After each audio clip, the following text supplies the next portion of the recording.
This podcast is brought to you by the Center for Christian Music Studies at Baylor University. This podcast was recorded at the 2014 Alleluia Conference. For more information about Alleluia, visit us online at www.baylor.edu/alleluia. Up and you don't have to pay thousands of dollars, and they'll say, well, you could just stay at my house or whatever, but it was a great way to learn in that way. So in terms of people also as defined as tools in our arsenal, I guess, who could be helpful, you could also consider with youth choirs, and of course that's broader speaking, but now let's talk specifically about youth choirs. I believe it's really important to have an associate director. No matter how small your choir is, no matter whether your associate is paid or volunteer, I can't imagine having the burden of having that, that responsibility of the kids every week, all year long. So somebody who partners with you in the venture, somebody whose strengths match up with your weaknesses, somebody who perhaps has more time than you to spend with the youth outside of choir times. And I'm really trying to define this person without specifically describing my own associate, but that's really hard to do. Bottom line is, though, it needs to be somebody who can share leadership duties with you in terms of sectionals, or if you're gone, leading your rehearsals. It needs to be somebody who, of course, adores the kids, and vice versa. And I guess it could be your accompanist if you were both equally equipped to trade out roles in that way. It's also a bonus if you can dress her or him up to sing in your youth choir. Sarah Ford Bramer, who was raised in my children's choirs and my youth choir, is my associate with youth choir now, and has been for 7 years after she went to LSU, did a degree in music ed, and then started working in the schools in the area and said, I want to come back. So I pay her like pennies. I mean, it's like a 5-hour position, and she gives 20 hours a week to these kids, and she's a covenant group leader for some of the girls. She goes to the youth retreats. She goes to their concerts and things that I want to be able to do, but simply just can't do. And so there's that. If that void is there, then that's what your associate can do. Great accompanists, of course, make or break any choir, whether it be children's, youth, or adults. And I believe that a conductor cannot, and this has been true in school settings and in churches, I believe a conductor cannot effectively communicate everything from the keyboard. And the director's effectiveness with gesture while on the podium suffers when you lead rehearsals primarily from the keyboard. An accompanist needs to be confident in leading sectionals, and it's a bonus if he or she actually wants to be in the rehearsal with the youth. Well, go figure. But I will say that if you as a director love the kids and you have an associate who loves the kids, it's okay to just have a fantastic accompanist who could care less about the kids. You've got the other part covered, but eventually the kids will love on that guy or on that girl to the point that he or she has to give in and admit that she probably has more fun than she thought she would have in that kind of role.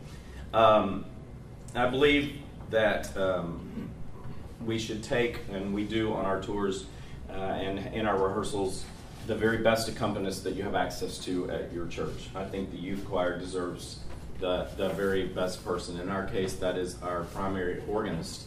And so it's a part of the job description that the organist at St. Andrew tours with us in the summer and rehearses with us, not every week, because Sarah and I both can work from the keyboard, but critical rehearsals leading up to tour, leading up to shows, and then touring. And then, having access to somebody like Brad, and several of you, were there last night and you heard Brad play. It's just really a lot of fun to carry somebody with you on tour with that kind of talent. Choir moms, choir dads. I think every choir needs at least 2 dedicated choir moms or dads who can be at every rehearsal. We have 2, sometimes 3. They act as our librarians, they take attendance, they fit robes, they go running after that same weird kid who goes to the bathroom every 5 minutes. On Sunday mornings when the youth sing, they help keep things moving. They make sure they're in the pews at the right time, entering onto the chancel at the right time, getting the kids into robes, getting them donuts, and grabbing music for them, plus their extra eyes on the younger ones through the time of worship. And then, my gosh, they're so invaluable on tour and in the rehearsals leading up to tour. And for that reason, I don't even consider taking parents on our tours except for the ones who are with us every week throughout the year in rehearsal, because that relationship is developed not on tour, it's developed way ahead of time, which makes tour a whole lot easier. And I'll stop right there and tell you, this tour this year has been quite different for us. We simply don't have many high school girls this year, and if you noticed, I had only 10 guys and 29 girls. Well, up until about 2 months ago, it was 5 guys and 32 girls, and so worked really hard to recruit guys and got some really good guys in place, and it turns out they were basically all high schoolers and then basically all middle school girls. And so, it's like you try to plug this hole and then, then something else. But I had some girls this year, high school girls, who just figured they were too good for choir this time. They were the same kids who, when they were in the middle school, they were too good for their middle school friends, and so they buddied up with the seniors, the juniors and the seniors on tour, who just pretended to like them well enough to keep them interested and going and making them feel important. And then when they had the opportunity to do that for others, they chose not to. So I had some really serious conversations with some kids, to the point that I told some families and some kids this year, do not ask me for college recommendations. Do not ask me, because I'll be honest. If I have to speak on your behalf, I will be honest, because you really let me down. Now, so we went on tour with a lot of middle school girls, and for the first time in 17 years, I had to send a kid home this year. And my heart is still heavy about this. It was just 2 days ago. I always thought, if I'm going to send a kid home on tour, it's going to be because they were caught having sex somewhere behind a building, or it was because they were drinking and it was some high school guy. This was a 12-year-old little girl who carries around stuffed animals with her. But Jekyll and Hyde, oh my goodness, we were not prepared. The parents gave us no warning about what we were encountering with this child, because found out in the process that the parents didn't really understand and don't really understand what's going on with her. And so we reached a boiling point after 3 days of just defiance with the choir moms, and I have never seen a kid, Stephen, ever act like this in my life. And she's 12 years old. She's just as cute as she can be. And I called at 1 o'clock on Sunday morning. I called her dad in Plano, and I said, you have to be on the road before the sun rises to meet us in Baton Rouge, because otherwise I'm going to leave her on the street. We can't do that. I'm either going to lose her, or I'm going to lose all of my adult chaperones, and I don't have a choice there. So for the first time in 17 years, and it's really, really, really, really, really sad to me. But I've heard people talk about that, sending kids home on a bus or on a plane or whatever. Now I've done it, and it feels terrible. and last night we watched the slideshow at the hotel, and every time her picture came up on that slideshow, I sent that girl home. I ripped this opportunity out of her hands, but she did it to herself. But anyway, thank you for letting me be in therapy right now. Oh, jeez. But the good, I guess, in that is that both parents said, I get it. We'll be there. We'll do this. We'll get her. And then her dad says to me, driving on the way to get her, because I called him like every 20 miles, are you okay? Please be careful. And he says, Chris, at some point next week, can we come in, just Jenny and I, and talk to you, because we're at wit's end with Katie. And so this is the first I'm hearing about this, and we need some pastoral care. We need somebody who, we know you care, and we need to just talk. So in the end, I think it's going to be a point of healing or beginning of healing for them, but so terribly sad right now. Youth ministers, sorry, I digress, but youth ministers, I've been at St. Andrew, again, for 16 years, and 12 of those years I had a really difficult time getting any support from the youth minister in any way, and as a matter of fact, went against us at times. And thankfully, there were associate youth directors at our church through all that time, lay youth leaders that helped keep that bridge partially intact between music ministry and youth ministry.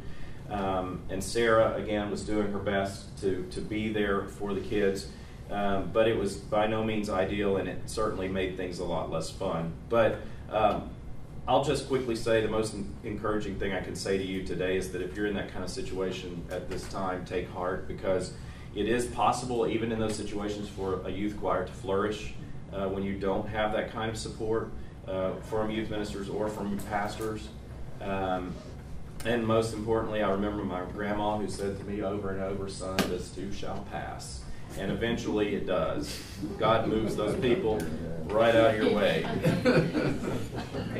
And we're not, and thank God we're not in that situation today. I've got a youth director who, again, grew up in our church. He is, I knew him as a kid, so he's got a lot of respect for me, and he, was the one in my office the day before, Tuesday, before we left on this tour, saying, if there is absolutely anything that you need while you're gone that I can do for you, or meet up with you, or whatever, just let me know. I just took a deep breath, said thank you, God, because that's been a long time coming. Local school choir and band directors. A lot of our singers sing, or they play in the band, or they play in the orchestra, and everybody knows the band kids make the best choir kids, because they can read music. Don't be afraid to forge relationships with these people. Get in the schools and get to know them. You can ask to sit in on a rehearsal. You can offer to play piano because school directors never have access day to day to, at least in Plano, to accompanists. And so offer to go if you play and sit in on the rehearsal and just kind of observe, because these are the folks that work with kids that the age we're working with. We get them 1 day a week, they get them 5 days a week, and we have a lot we can learn from them. At St. Andrew, we're blessed with a really fine, excuse me, sanctuary that acts as a fine performance hall. I've got a picture or two of that. So we have my gosh, in the spring and in the fall, this room is full every single night of performances, recordings, and from middle school orchestras to high school choirs to the LSU choir, the UNT, some faculty wind ensemble from UT comes up and records in our space, and and for goodness sake, nothing excites a kid more than if his choir or his band is there in that space and you come in and say hello, and all of a sudden, it's a point of pride for them. And so get to know these guys. They're doing music in the schools, and find ways to connect with them. And by all means, share anthem ideas with them. Most of what they're doing is sacred music anyway. It still is. I mean, that's still, and they're going to conferences that you're not going to, and they're getting exposed to music that you're not. So share favorite anthems with them. So that's a few key tools for us in terms of people. Now, in no particular order, let's talk about some things that I consider also very important tools. Score analysis, score study. Before I spent time with Don Newen on that sabbatical, I had seen some of Don's musical marked scores, and I don't know if any of you have ever seen his marked score of Messiah, but it looks like a hen's claws have been dipped in ink, and then you just run the hen loose over the page. Every note has 3 or 4 markings. Every word, every syllable has markings. So I'd seen this, and when I met with him, we were discussing his work with church choir. I said, Don, I've seen how you mark your scores for Messiah, so can you explain to me how you would study and mark a score for a Mark Hayes anthem? Well, he just stared blankly at me for a few seconds, and I wasn't sure he understood my question, and then he responded, "I don't understand your question." and he really didn't understand, because he's never thought about using a different or less intense system of study and marking for a Mark Hayes anthem than a Handel oratorio. And his next question was, why would I look at them any differently? And then he reached in his bag and he pulled out that Sunday for the cathedral, he pulled out that Sunday's anthems.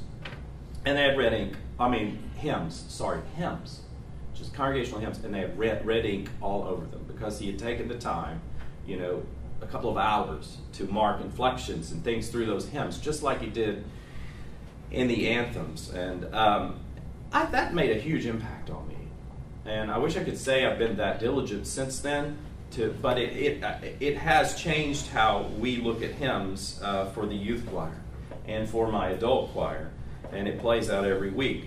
Granted, it's not going to take as much time to thoroughly analyze a Fanny Crosby hymn as maybe it does a Rossetti poem, but you get the picture that I think the point is we better not consider one is any less important than the other when it comes to intent and preparation.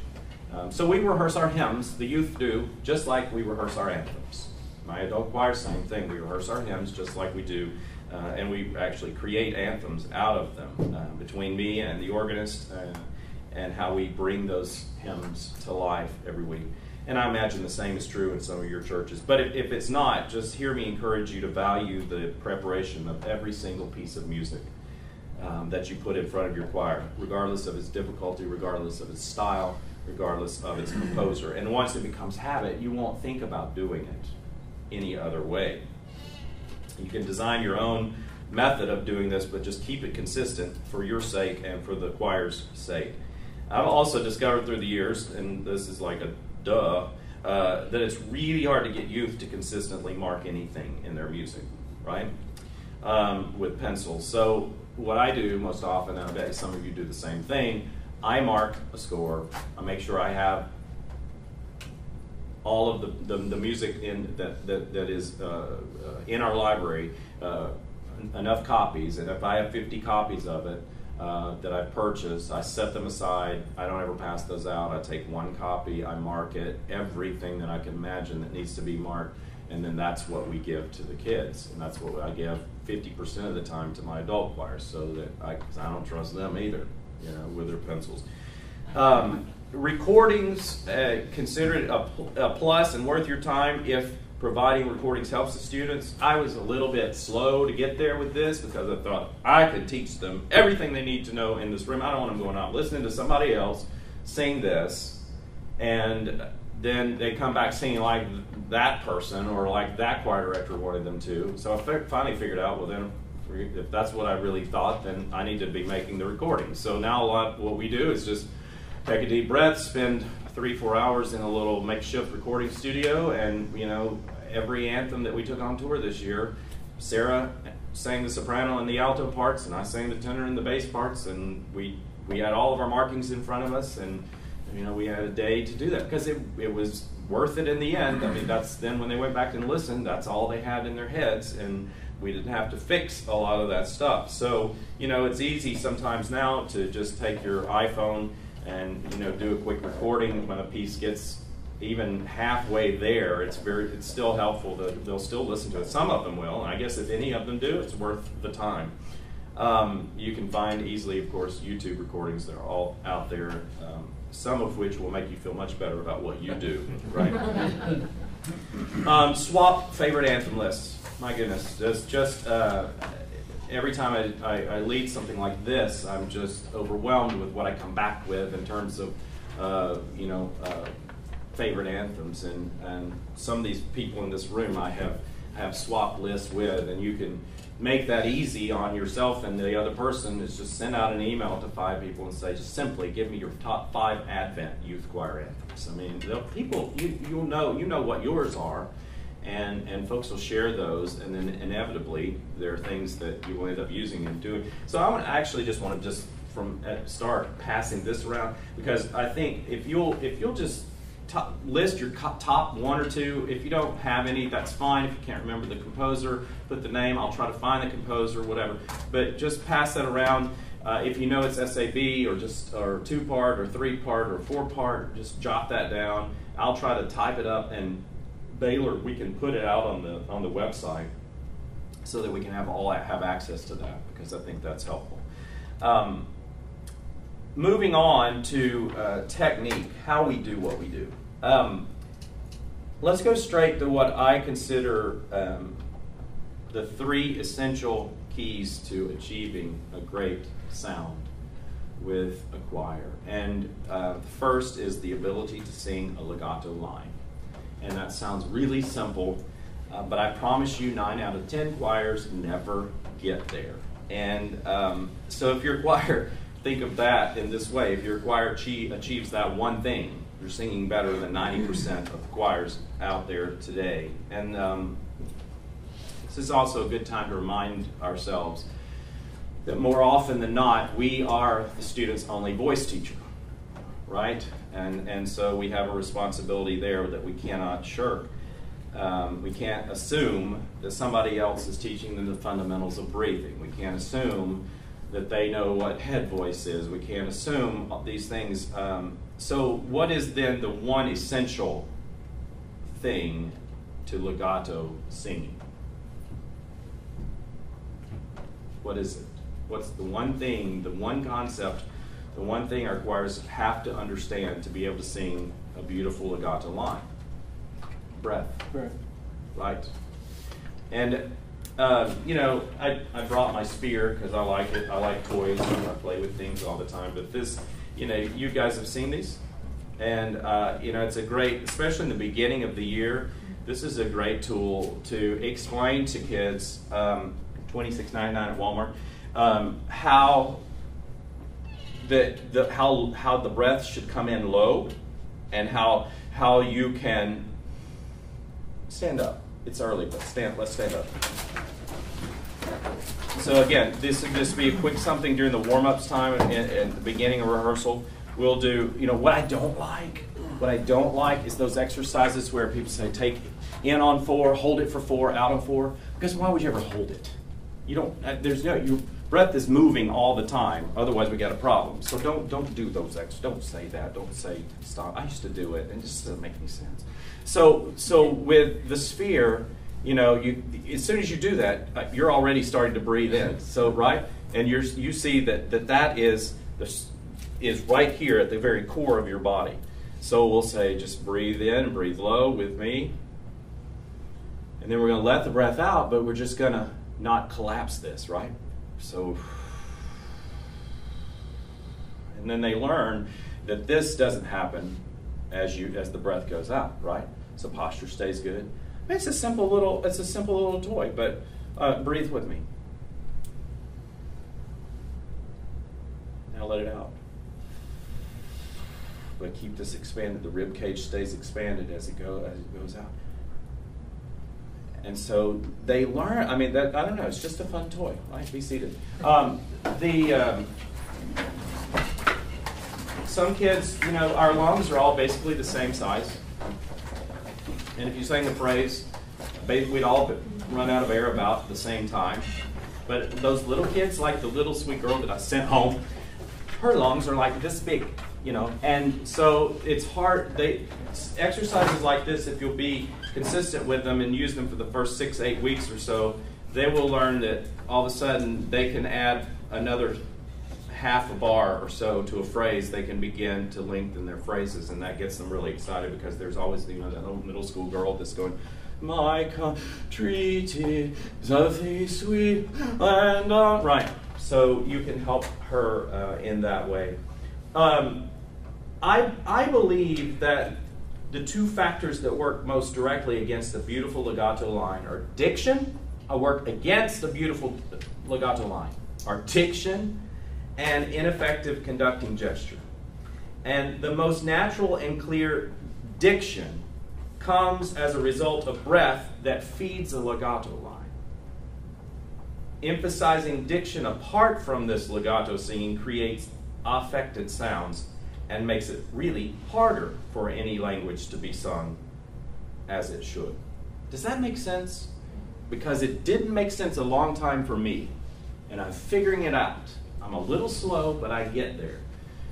I study voice, and I can't imagine working with a choir if I'm not studying voice. And so till the day I die or the day I stop working with choirs, I will be studying voice, because I study voice not to be a better soloist or performer, but to be a better teacher.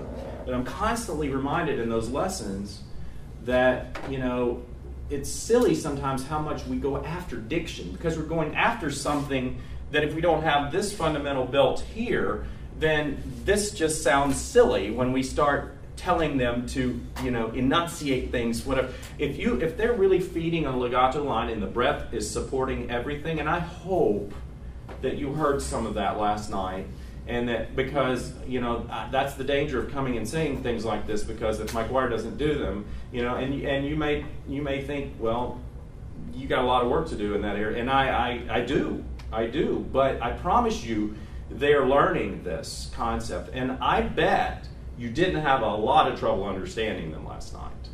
But I never said to them one time, I can't understand that word, or give me a harder K there, or a harder D. I don't think not one single time in the last 3 months have I ever spoken one word about diction.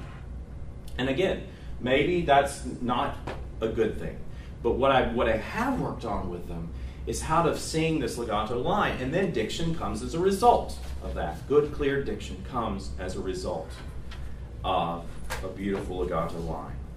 So you give them images. I don't think a kid knows what a clothesline is today, but this is one of my favorite images for a legato line. And you think about the clothesline out in your mama's backyard, and if the clothesline represents the breath line, and then the clothespins here and there are just simply the consonants, or maybe they're even the words, then you start to understand how much more important that line is and how tiny those little consonants are.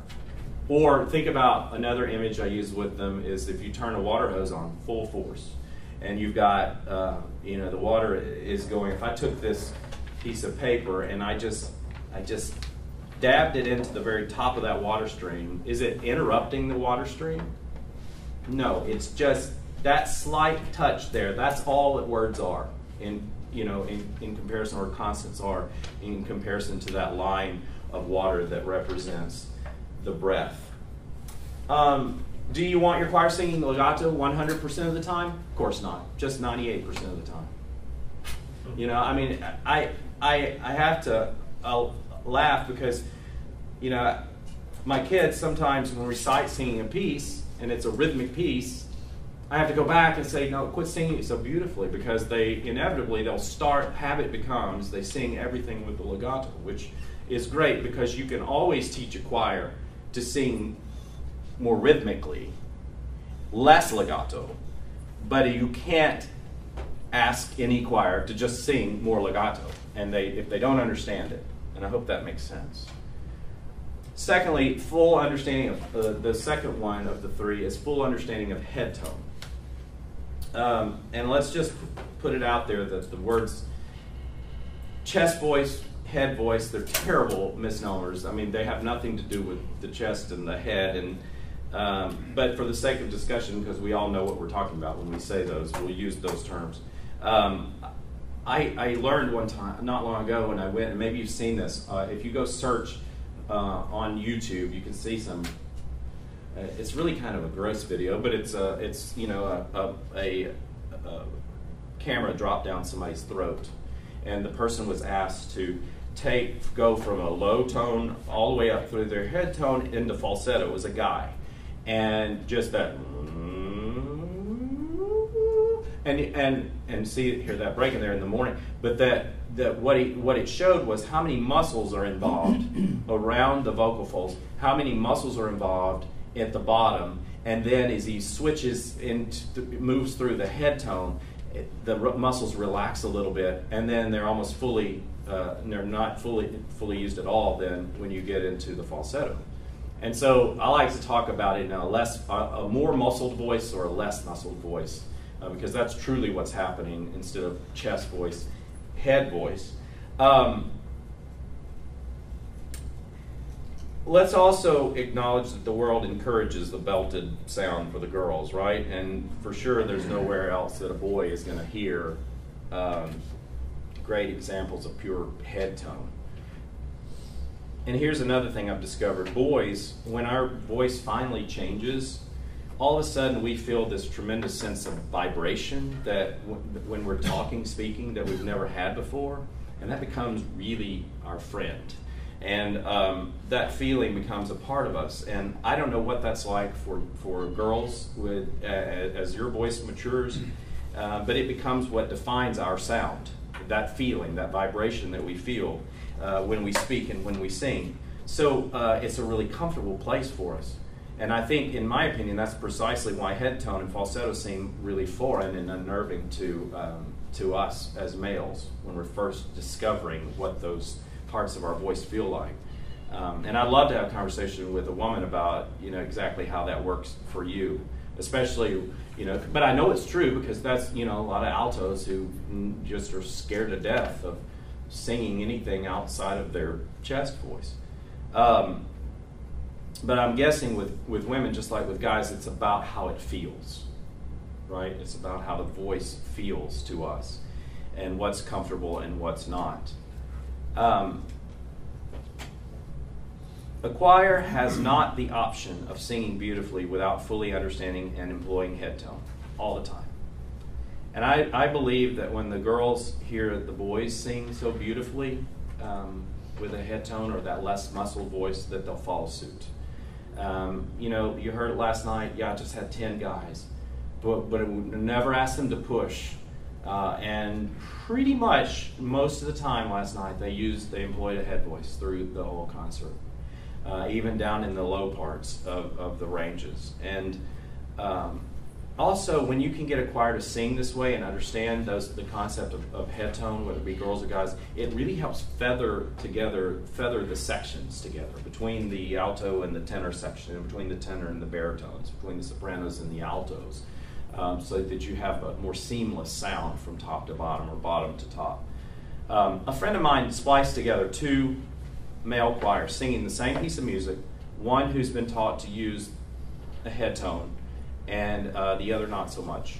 And I will tell you that, and we're going to listen to this example, I hope. Do we have speakers?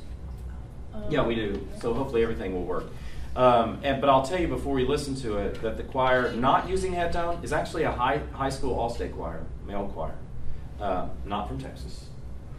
And the choir that is using head tone is a non-auditioned college ensemble, but all freshmen. None of which, and non-auditioned. So none of these are music majors. They're simply people who've been taught well and not so well. So let's listen. Was this at the very beginning? No, it should be next. Okay. On. You go right there.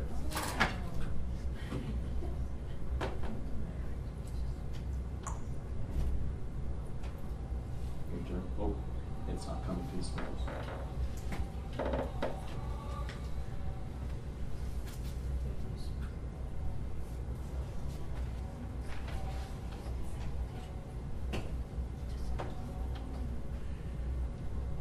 Oh, come on, Jenna. I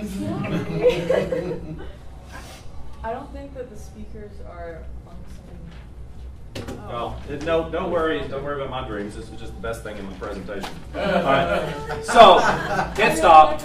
We'll figure it out. We'll try to play it maybe at the second session. But I tell you, it is unbelievable, the difference. And once you hear it one way, you would never, ever want to do it the other way. I also, and for sake of time, we won't do this, but these are just coffee stirrers. I learned this trick at Brigham Young. If you take, and they learned it from somebody else, so I'm not sure where it comes from, but if you take two of these, because one is a little too small to work. If you take two of these, Stephen, would you do a little example for me with this? Sure. If you take two of these, and I want you to sing just to put sound through. Don't hum, but actually put a sound through them and just go up and then back down an octave or so. And then back down. Now this time do it again, and when you get to the top, go slowly up to the top and then pull the straws away and just keep the sound going.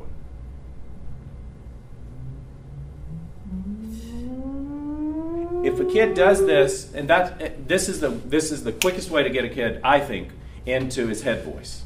Because if he can't access his head voice, he can't do that.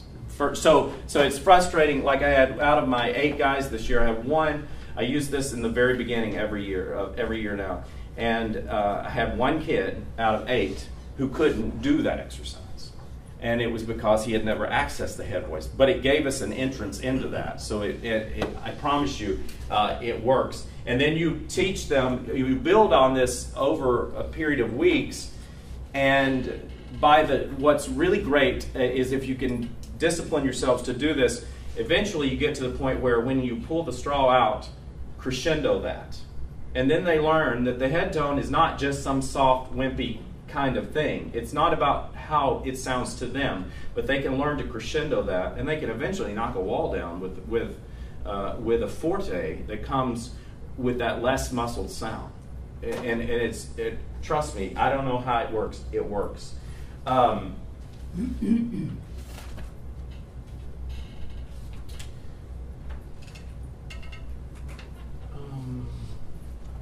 Okay, here we go. Sorry. It just threw me that Jenna couldn't do this. I'm just totally shocked. Okay, so number 3, effective communication between the choir and conductor. And this is a big one to me, so I want to make sure I get this. Talking about gesture, there's tremendous ultimate power in the gesture. And that's why we must always be students of conducting. Watching great conductors, studying with them, buying DVDs of the great orchestral conductors, and then watching what they do, noticing which movements elicit the kinds of responses from the players that make a difference in stunning phrases, phrasing of lines, or dynamic contrast, or what do they do that holds you as a viewer and a listener captive.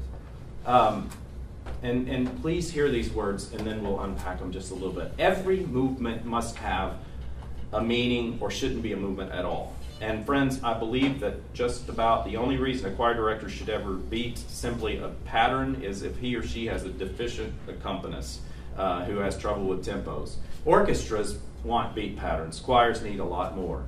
And most of the time, less is more. Most of the time, less is more. Minimalistic gesture almost always wins. It is clear and it demands the attention of the singers. If we had time, I would conduct a little for you and have you sing, and you would see the difference that just the tiniest of gestures make, because you are demanding much more of the singer if you are giving them much less. But every movement has to have